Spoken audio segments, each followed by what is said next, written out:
me, Kanishka Sarkar and Ankita Saxena. Over the next 1 hour, we'll take you through all the global cues and domestic cues that you need to watch out for. And apart from that, we'll also take you through all the stocks that you need to keep on your radar today.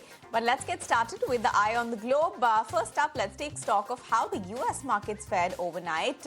Well, it was a rather positive day coming in for the US markets. They kicked off the week on a positive note, with the Nasdaq closing at a record high ahead of key inflation data. The Nasdaq composite rose about 0.5% to that 21,798 level, hitting a fresh intraday high as well. The S&P 500 gained 0.2%, while the Dow Jones Industrial Average that rose more than 100 points or 0.2% to that 45,500 level.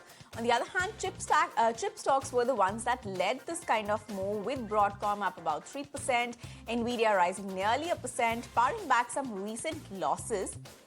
Amazon and Microsoft, they also traded higher, supporting gains in the broader market. Now, looking ahead, investors are bracing for a data-heavy week, with the producer price index due Wednesday and the consumer price index due on Thursday. So this is the data that we'll be watching out for over the course of the week.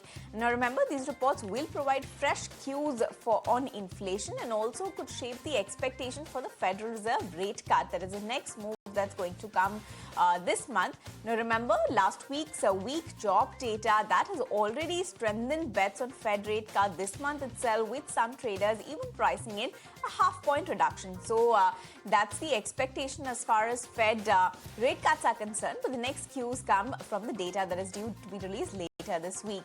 But Ankita, how are things looking on the crude front?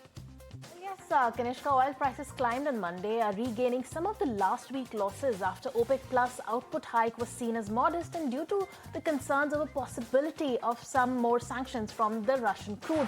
OPEC Plus flagged plans to further increase the production from October, but the amount was less than some analysts were anticipating. Now, Reuters reported earlier this month that the members were considering another hike. Now, Brent crude climbed 52 cents or 0.79% to close in at $66.02 a barrel, while the WTI rose 39 cents or 0.6% to settle in at $62.26 a barrel. Now, both benchmarks fell more than 2% on Friday as a weak US job report dimmed the outlook for energy demand. Now, it lost more than 3% in the last week. So they seem to be inching up a little from the losses that we saw coming in the last week.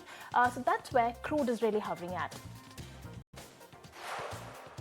All right. So if you like this video, then like, share and subscribe to ET Now.